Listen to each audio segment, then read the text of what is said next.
Hello বন্ধুরা, তোমরা সব কেমন আছো? আশা করি তোমরা সব ভালো আছো আর আমিও ভালো আছি। আমি সুদীপ্তা চলে এসেছি আমার নতুন ব্লগ নিয়ে তোমাদের সাথে শেয়ার করব। আজকে আমি সকাল থেকে কি কি রান্না করেছি সেইটাই। এই দেখো, এখানে ওভারনাইট ম্যারিনেট করা ছিল চিকেন তন্দুরি বানাবো, মানে গ্রিল আর কি, গ্রিল প্যান নিয়ে নিয়েছি, এখানে গ্রিল করব। তো এখানে একটু সাদা তেলের সাথে বাটার দিয়ে দিয়েছি। খুব হিট হয়ে গেলে এবারে আস্তে আস্তে চিকেনগুলো, ম্যারিনেট করা চিকেনগুলো, মশলাগুলো একটুখানি গা থেকে মুছেই মানে গ্রিল প্যানে দেব। তার কারণ হচ্ছে পুড়ে যাবে না হলে, আর পুরো মানে পুড়ে গেলে তো আর সেই মশলাটা খাওয়াও যাবে না। সেই কারণে একটুখানি কেখে নিচ্ছি এখানে। দেখো বেশ খুবই হিট হয়ে গেছে, আর এখানে খুব ভালো কুকও হয়। আস্তে আস্তে দিয়ে দিলাম, সবটা দেবো না কারণ ধারগুলোতে অনেকটা সময় লেগে যাবে, তাই জন্য মিডলে যে কটা ধরবে সে কটাই দেবো। দুটো ব্যাচে করব আমি। সকালে তো প্রচণ্ড তাড়াহুড়ো থাকে, অফিস ডে। তো অফিস ডেতে সব কমপ্লিট করে সব কিছু গুছিয়ে রেখে তারপরে বেরোতে হয়। তো এখানে ডাল আমি সেদ্ধ করে নিয়েছি, ডালটাও করবো। আর এখানে মাছ নিয়ে নিয়েছি, ফ্রিজে ছিল, বরফটা যাতে তাড়াতাড়ি ছেড়ে যায় ওই কারণেই জলের নিচে রেখে দিয়েছি। আর দেখো এখানে হচ্ছে গ্রিল প্যানের উপরে আস্তে আস্তে কুক হচ্ছে মিডিয়ামে, কারণ একদম হাইতে দিয়ে রাখলে এটা ভীষণভাবে পুড়ে যায়। এই দেখো গ্রিলের মোটামুটি রং ধরে নিয়েছে। এবারে আমি মাছটাকে নুন হলুদ মাখিয়ে রাখবো। আর এখানে সব কটাই তন্দুর হয়ে গেছে। এবার আমি যে গ্রেভিটা আছে ওই গ্রেভিটা প্যানের মধ্যে দিয়ে দিলাম, মানে সব মশলা তো এই গ্রেভির মধ্যে, এই গ্রেভিটাকে একদম ড্রাই করে ওর উপরে ছড়িয়ে দেব।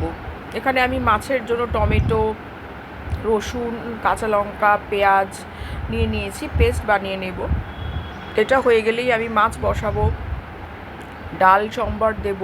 আস্তে আস্তে এই দেখো চিকেনের পিসগুলো এই মশলার মধ্যে টস করে নেব, তাহলে আরও ভালো লাগে খেতে। এমনিই তো ওভারনাইট ম্যারিনেট করাই আছে, আর আরও এক্সট্রা ফ্লেভার দেওয়ার জন্য এই মশলাটাও আমি এখানে ড্রাই করে অ্যাড করে দেবো, আরও ভালো হবে। তোমরা বাড়িতে অবশ্যই ট্রাই করে জানিও কেমন হয় এটা, তোমরা কেমন বানালে অবশ্যই কিন্তু ট্রাই করো এরমভাবে, ভীষণ ভালো খেতে হয়। আর রিভিউটা আমাকে অবশ্যই জানিও কেমন হলো খেতে।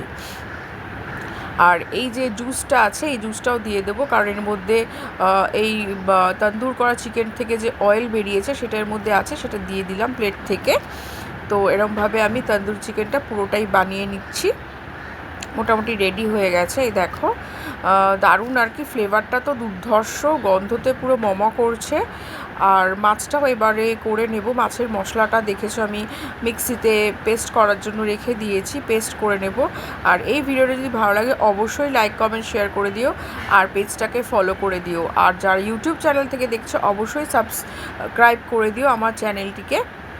সুদীপ্তা বিশ্বাসের নামে আমার চ্যানেল আছে, আর ইউটিউব চ্যানেলটা অবশ্যই সাবস্ক্রাইব করে দিও ভালো লাগলে। দেখো মাছগুলো নিয়ে নিয়েছি, এখানে কড়াইতে তেল নিয়ে নিয়েছি, মাছগুলো ভেজে নিচ্ছি। রিং করিয়ে কাটিয়ে নিয়ে এসছে, বেশ ভালো লাগে দেখতে এরকম চাকা চাকা পিস হলে।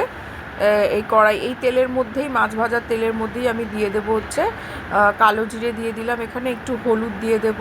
তার মধ্যে পেস্ট যেটা বানিয়েছিলাম, দেখিয়েছি আগে কী কী নিয়েছি, এর মধ্যে পেঁয়াজ, রসুন, কাঁচা লঙ্কা, আর আছে পেঁয়াজ, রসুন, কাঁচা লঙ্কা, আর টমেটো আছে, ভুলে যাচ্ছি। টমেটো দেখো তাড়াহুড়োতে না এত মানে তাড়াতাড়ি আর কি নামিয়ে ফেলি। এখানে একটুখানি আমি সর্ষেটা বেটে একটু জলে গুলে, খুব সামান্য, এটা একটা এক্সট্রা অ্যাডেড ফ্লেভার দেয়।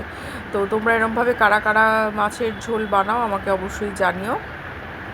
আমার তো এই মাছের ঝোলটা বেশ ভালোই লাগে, বেশ সুন্দর লাগে খেতে। এটা একটু ঝোল রাখবো না, একদমই গামাখা করব। ঝোলটা থাকলেও খুব ভালো লাগে, ঝোলের মধ্যে এক পিস দু পিস আলু দিয়ে দিলেও দারুণ লাগে খেতে। তো আজকে আমি আর আলু দিইনি, কারণ আলু চোখা অলরেডি আছে মাখা ফ্রিজে। আর এখানে দেখো মটর ডালটা আমি সম্বার দিয়ে নিয়েছি, কালো জিরে, কাঁচা লঙ্কা, ধনে পাতা, নুন মিষ্টি তো দিতেই হবে, আর হলুদ দিয়ে নিয়েছি। এটা ফুটে উঠলে নামিয়ে নেব। তো আজকের ভিডিওটা কেমন লাগলো অবশ্যই জানিও, আর পরে আবার নতুন কোনো ভিডিও নিয়ে চলে আসব, নতুন ব্লগে দেখা হবে। চলো ততক্ষণ টাটা বাই।